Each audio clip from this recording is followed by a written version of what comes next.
गच्छध्वं संवदध्वं शम्भो मनांसि जानतां देवा भागं यथा पूर्वे संजानाना उपासते।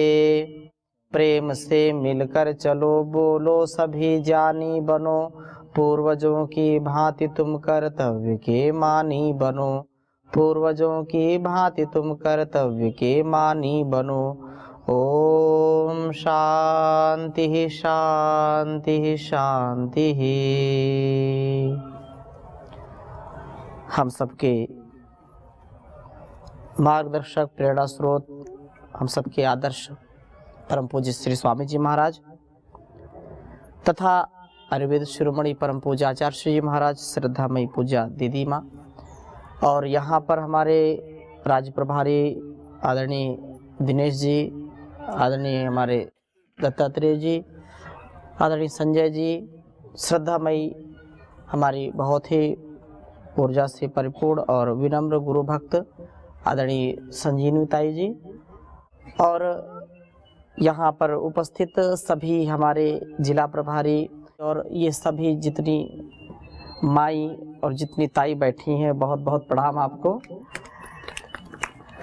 ऐसे ही हमारे ऊर्जा से आगे सबको बढ़ाने वाले जिला प्रभारी आदरणीय बसंत जी, आदरणीय प्रशांत जी, आइए उस परमात्मा को स्मरण करते हुए एक भाव कि जो कुछ भी हमारा जीवन है और जो कुछ भी हमारे पास है वो हम अपने संपूर्ण जीवन और जगत को श्रेष्ठ बनाने के लिए उत्तम गुणकर्म स्वभाव से हम आगे बढ़ें, और मनुष्य का जीवन संसार में सभी प्राणियों में सर्वश्रेष्ठ है, सर्वोत्तम है।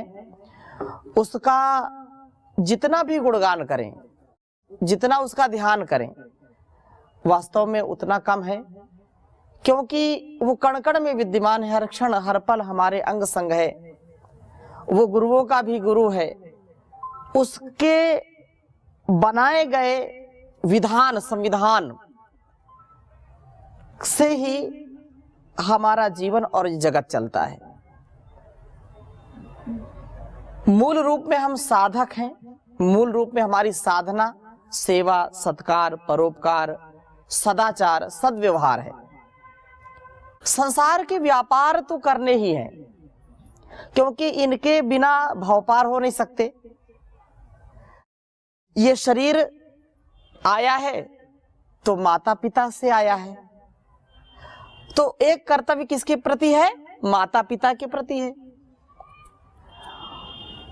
जो ज्ञान मिला है गुरु से मिला है, ऐसे माता भी प्रथम गुरु है, द्वितीय गुरु पिता है, तीसरा गुरु आचार्य गुरु है ही है। तो उनके प्रति बहुत बड़ा कर्तव्य हमारा, कृतज्ञता होनी चाहिए। और जो कुछ भी मूल में जो कुछ है हमारे आगे पीछे ऊपर नीचे दाएं बाएं जो कुछ भी है, उस परमात्मा से ओतप्रोत है। माता पिता के भी रूप में वो जीते जागते एक प्रभु के ही, परमात्मा के ही एक स्वरूप के रूप में हमारा रक्षण करते हैं, हमारी हर प्रकार से उन्नति करते हैं। पूरा जीवन जटिलताओं से घिरा पड़ा है। कोई भी व्यक्ति कभी भी सुखी नहीं रह सकता यदि एक एक बात को विचार करे, उसमें चिंतन करे। इतनी उलझने हैं, इतनी समस्याएं हैं, इतनी जटिलताएं हैं कि सोच सोच करके व्यक्ति पागल हो जाए। अब क्या होगा, तब क्या होगा, जीवन का क्या होगा, जगत का क्या होगा, अब ये हो गया तब वो हो गया। अब थोड़ा सा कोई एक विचार करे तो भी ये इतना गंभीर जीवन मिला है कि व्यक्ति अगर केवल बैठे बैठे सोचता रहे तो उसको समय का भी पता नहीं चलेगा और जीवन उसका निरर्थक हो जाएगा। तो इसलिए ऋषियों ने कहा कि आप चिंतन करो, चिंता मत करो। क्या करो? चिंतन करो, चिंता मत करो। चिंता और चिता दो शब्द हैं, आप सब जानते हैं। चिता में एक बिंदी का फर्क है। अगर उसमें बिंदी लग जाए तो चिंता हो जाएगी, और बिंदी हट गई तो चिता हो गई। आधे से ज्यादा रोगों का जो कारण है वो चिंता है। क्या है वो? चिंता है। हम घर की सेवा करते हैं, परिवार की सेवा करते हैं, संगठन की सेवा करते हैं, संस्थान की सेवा करते हैं। आधे रोग बढ़ जाते हैं जब हम चिंता करते हैं।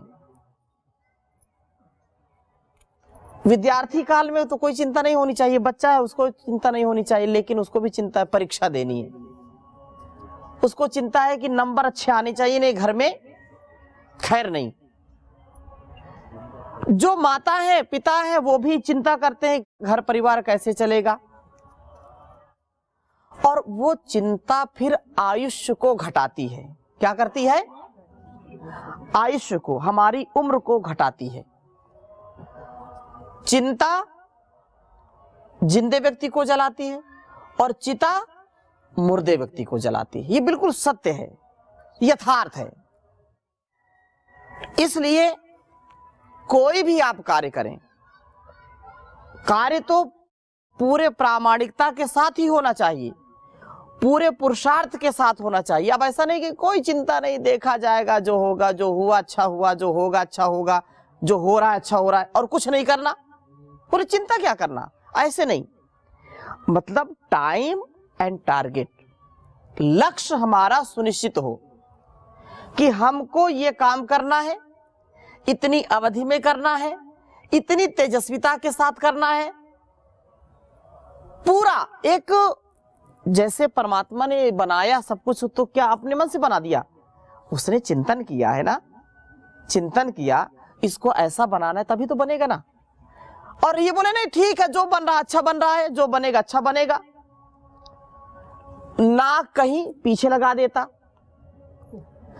आंख को पीठ में लगा देता, मुख आगे लगा देता, बोले ठीक जो बन गया अच्छा बन गया। बनते क्या हम? इतने सुंदर अच्छे बनते क्या? बोलिए। उसका एक विधान है ना, उसने चिंतन किया और कैसे बनना है, कैसे इसको, ये सुंदरता इसमें कैसे आएगी, तब बनाया ना। नहीं कल्पना करिए आप, अगर आपके सामने भोजन आता है, अभी क्या स्थिति है, भोजन सामने आया, आंखों ने देख लिया, वाह हलवा है, खीर है, पूरी, सब अच्छा अच्छा देखकर, अच्छा या बुरा जो भी है देखते हैं, आंख देख लिया, उठाया, नासिका ने सूंघ लिया और मुख में वो चला गया, कोई देर नहीं लगती है कि नहीं। और अगर ऐसा होता तो फिर क्या करते, जब अलग अलग बनाता तो पहले तो थाली ढूंढते, किधर है, थाली मिल गई तो फिर निवाले को तोड़ते और फिर नासिका के पास लेके जाते कि ये सही है कि नहीं सही, और फिर जो है आंखों को दिखा करके, नासिका को सुंघा करके फिर कहीं मुख में जाता। कितनी देर लगती और कितनी कठिनता होती कि नहीं होती। तो प्रभु की जो रचना है वो विवेक पूर्वक है, वो चिंतन पूर्वक है।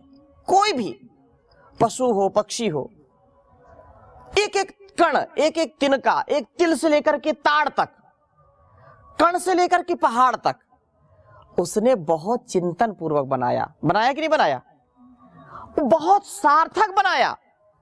इसलिए इस जीवन और जगत का अपमान ना करना, इसका तिरस्कार ना करना, इसका कभी भी उल्लंघन नहीं करना, तो मनुष्य का जीवन उत्तम बनेगा। एक बार ये घास जो है ना बहुत दुखी हो गई। कथानक समझने के लिए, हम अपने जीवन का महत्व समझे इसलिए बता रहे हैं। घास होती है, बड़ा निराश हुई, भगवान ने क्या जीवन मुझको दिया। कई लोगों ने जाकर बताया, उसके पास जो है लोग अच्छा जीवन पा जाते हैं तो दूसरों को जो है उलाहना भी देते हैं, या दूसरों की छींटाकशी करते हैं, या दूसरों को अपमानित करते हैं कि नहीं करते। तो घास के पास भी आम का पेड़ गया, कभी जो है जामुन गई, कभी कुछ, उसको रोज चिढ़ाए, तुम तो क्या हो, हमको तो लोग जो है खाते हैं, जो है बहुत आदर के साथ कितने कितने आइटम, और हम बड़ा सम्मान करते हैं, लोग लगाते हैं। उसको पालते पोसते हैं, उसको रोज टोका टोकी से जो है बड़ा जो है उसका मन दुखा, बोले कि अब मैं इस धरती में नहीं रहूंगी। घास ने क्या कहा, अब इस धरती में मुझको नहीं रहना। क्यों? मेरा तिरस्कृत जीवन है, बहुत ही अपमानित जीवन बनाया मुझको, लोग आकर के थूकते हैं, मलमूत्र त्याग देते हैं, पैरों को नीचे कुचलते रहते हैं, मेरा क्या जीवन बनाया ये। तो घास जब बहुत परेशान हुई तो उसने बिल्कुल निर्णय कर लिया। उसके मित्रों ने समझाया कि ऐसा मत करो, बोले नहीं अब तो मैं बहुत छक गई, बहुत सह लिया, अब सहन नहीं होता, बहुत सह लिया, और यही होता है बाद में। तो उसने पृथ्वी को छोड़ दिया और ईश्वर के पास गई। ईश्वर के पास गई, ईश्वर ध्यानमग्न है। आंख जब खुली तो मुस्कुराए, घास दुखी, बोले क्या बात है? बोले अब मत पूछिए क्या बात है, आप तो सब जानते हैं। और मुस्कुराए, बोले आपने क्या मुझको जीवन दिया, ये भी कोई जीवन है? आप दूसरों के पैरों के नीचे मुझको कुचला रहे हैं, ना मैं कोई अच्छा फल दे सकती हूं, ना कोई सुगंध है, ये क्या जो मलमूत्र त्यागते हैं, और मुझको मतलब ये अपमानित जीवन नहीं जीना। आप मुझको जीवन दें तो कोई अच्छा दे, ना दे तो मैं अब धरती पर जाऊंगी नहीं। मैं बहुत जो है दुखी हो गई, भर गई, मैं परेशान हो गई। भगवान मुस्कुराए और बोले आप अपने महत्व को समझते नहीं हैं। बोले मैंने बहुत समझ लिया, आप मुझको जो है अब ज्यादा मत समझाइए। अच्छा ठीक है, जैसी आपकी इच्छा, अब आप जाना ही नहीं चाहते तो हम क्या करें, लेकिन आपका इतना महत्व है उसको तो कम से कम देख लीजिए। बोले अच्छा ठीक है, बताओ क्या महत्व मेरा? बोले आपका बड़ा महत्व है। भगवान बोले बहुत महत्व है, आप नहीं होंगे तो धरती नहीं चलेगी। बोले क्यों ऐसे आप हमको संतुष्ट कर रहे हैं, क्यों मोरलाइज कर रहे हैं, ये हो ही नहीं सकता, धरती चल रही है। बोले देखना चाहते हो? बोले दिखाओ। बोले देखो, उन्होंने पृथ्वी को ऐसे दिखाया। तो बोले कि आप घास मतलब अब पृथ्वी में नहीं है, घास नहीं है तो हरियाली भी नहीं है, हरियाली नहीं है तो मिट्टी बिल्कुल ऊपर हो गई, और मिट्टी ऊपर हो गई असंतुलन बढ़ गया, वर्षा हुई, सारी मिट्टी कट करके बह गई। तो मिट्टी कट करके बह गई तो क्या हुआ, पेड़ गिर गए, पेड़ गिर गए सारे, ऑक्सीजन बंद हो गई, सारे पशु पक्षी भूख से तड़पने लगे, ऑक्सीजन का लेवल बिल्कुल शून्य हो गया, लोग तड़प तड़प करके मरने लगे। उसको बड़ा पश्चाताप हुआ, अरे इतना महत्वपूर्ण मेरा जीवन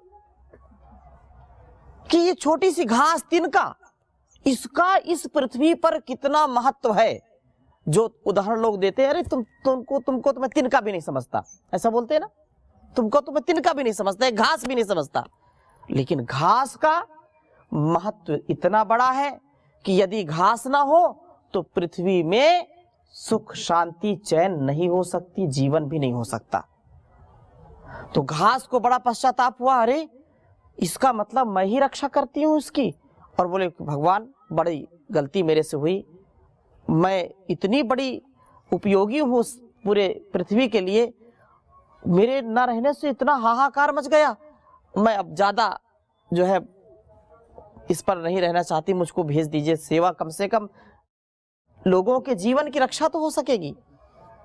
तो मेरे कहने का आशय समझ गए, एक छोटे से तिनके का घास का इस पृथ्वी पर इतना बड़ा महत्व है, और हमको परमात्मा ने सबसे महत्वपूर्ण जीवन दिया है, तो हमारी कितनी महत्ता होगी बताइए। बहुत बड़ी महत्ता है। लेकिन कष्ट इस बात का हो जाता है कि व्यक्ति अपने महत्व को नहीं समझता है, अपनी सेवा को, परोपकार को नहीं समझता है, अपने जीवन का उद्धार नहीं समझता है, और जिससे घर परिवार में वो दुखी होता है, चिंता करता है, परेशान होता है, हताश और निराश होता है। जब हमको समर्थ गुरु की सन्निधि मिले, हमको समर्थ गुरु सत्ता की प्राप्ति है, ईश्वर हमारे साथ है, तो डरने की क्या बात है। हम अपने जीवन को इतना सुंदर बनाएं, इतना सफल बनाएं कि कभी भी हम रोगी ना हो, कभी हम दोषी ना हो, और जीवन के जगत के कल्याण के लिए ही वास्तव में हमारा जीवन है। जीवन का कल्याण ऋषियों ने कहा कैसे होगा? स्वार्थ में नहीं हो सकता। ये मैं नहीं कह रहा हूं। जितने भी महापुरुषों के आप जीवन को पढ़िए, कोई भी महापुरुष एक का भी नाम ले लीजिए, चाहे वो आधुनिक हो या प्राचीन काल के ऋषि मुनि हो, चाहे जो है मातृशक्ति हो या पितृशक्ति हो, कोई भी हो सकता है। आत्मा तो सबका एक है, शरीर अलग अलग है, कर्तव्य सबके एक है। हाँ, ये बात जरूर है कि किसी में गुण कर्म का स्वभाव थोड़ा ऊपर ज्यादा होता है, क्योंकि उसकी प्रकृति वैसी होती है। किसी में थोड़ा ज्यादा करुणा का गुण है, किसी में कठोरता का गुण है, किसी में प्रीति का है, किसी में जो है राजनीति का है, किसी में जो है वात्सल्य ज्यादा है, ममत्व ज्यादा है, तो किसी में तटस्थ रहने का जो है स्वभाव होता है। तो हमारा जीवन जो है वो एक बहुत बड़ी ईश्वर की सौगात है, ईश्वर का दिया हुआ उपहार है ये जीवन। और इस उपहार का हम तिरस्कार ना करें, हम स्वयं भी तरें और दूसरों को तारने का सामर्थ्य रखते हैं। अलग अलग उत्तरदायित्व है, अलग अलग कर्तव्य हैं, लेकिन हम कर्तव्य वो करें जिससे आत्मोद्धार हो। क्या हो? आत्मोद्धार हो। देखो, टाइम नहीं हमारे पास, समय नहीं हमारे पास, घर परिवार देखना है, जरूर देखिए, देखना ही है। तो मैं निवेदन कर रहा था, किसी भी महापुरुष के जीवन को उठा करके आप देखिए, कम से कम इस काल में, इस समय हम इतने सुखी हैं कि घर परिवार वाले भी साथ देते हैं हमारा कि नहीं, ये कार्य बहुत अच्छा कर रहे हैं आप, और ये कार्य करना ही चाहिए। देते कि साथ देते? कितने हमारे महापुरुषों ने अपने घर, अपने परिवार, अपने समाज के लोगों की यातनाएं सही हैं, और फिर भी उन्होंने अपने देश धर्म को, अपने मानव धर्म को, अपने स्वकर्म को, स्वधर्म को कभी त्यागा नहीं है। उन्होंने लोकोपकार किया है। अगर हम मुक्ति चाहते हैं दुर्गुणों से, दुर्व्यसनों से, दुर्व्यवहार से, हम अपने जीवन को परिष्कार से युक्त रखना चाहते हैं, तो हमको त्यागमय जीवन जीना पड़ेगा और परोपकार करना पड़ेगा। यही मुक्ति का साधन है। कितने भी बड़े ऋषि हो, जिनको हम सप्त ऋषि कहते हैं, जिनको जो भी नाम, वशिष्ठ हो, गौतम हो, कणाद हो, जैमिनी हो, पतंजलि हो, पाणिनि हो, उनके हम जीवन को देखिए, इतना तप किया, इतनी तपस्या की, और लोक कल्याण के लिए उन्होंने अपने जीवन को लगा दिया। कोई भी ऋषि हो जिनको हम आज पढ़ते हैं, हम महर्षि दयानंद की बात करते हैं, विवेकानंद की बात करते हैं, गार्गी की बात करते हैं, मदालसा की बात करते हैं, मैत्रेय की बात करते हैं, सीता सावित्री की बात करते हैं, झांसी रानी की जो है लक्ष्मीबाई की बात करते हैं, रानी चेन्नम्मा दुर्गावती की बात करते हैं, हम महाराणा प्रताप, छत्रपति शिवाजी की बात करते हैं। उन्होंने अपने जीवन में जो संघर्ष किया, उसका हम 10वां हिस्सा भी नहीं कर रहे हैं। बताइए, कर रहे हैं क्या?